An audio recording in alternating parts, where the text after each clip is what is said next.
મારું નામ હિતેશ સોલંકી. હિતેશભાઈ, તમે લાજપોર જેલની વિઝિટ કરી, ત્યાં શું જોયું?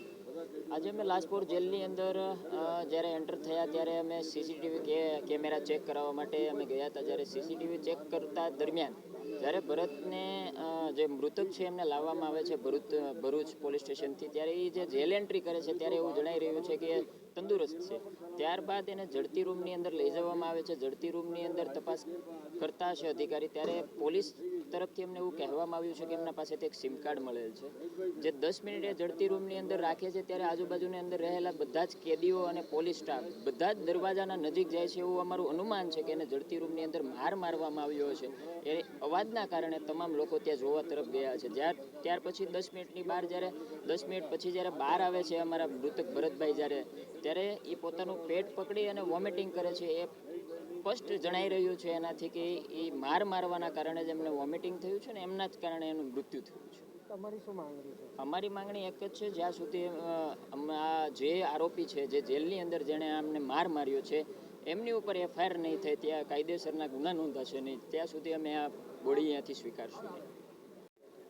સુરેશભાઈ, શું માંગણી છે અને કેમ અહીંયા આવો છો?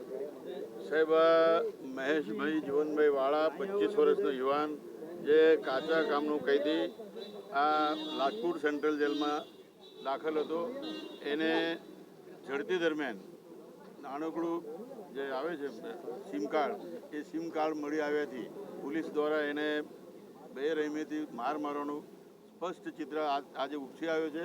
કેમ કે કેટલાક અમારા આગેવાનો જ્યારે ગયેલા જેલની અંદર ત્યારે ત્યાં જોવામાં આવ્યું છે કે આક્ષેપના સ્વતંત્રમાં જે સમાજના આગેવાન છે તે પણ ઉપસ્થિત છે.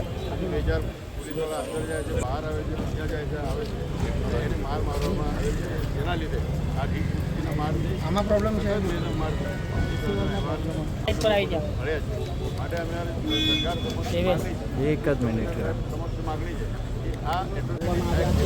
કે જેલના કર્મચારીઓ દ્વારા મારવાના કારણે તેનું મોત થયું છે. ત્યારે જે પરિવાર અને સમાજના લોકો સુરત પોલીસ સિવિલ હોસ્પિટલના પોસ્ટમોર્ટમ બહાર આ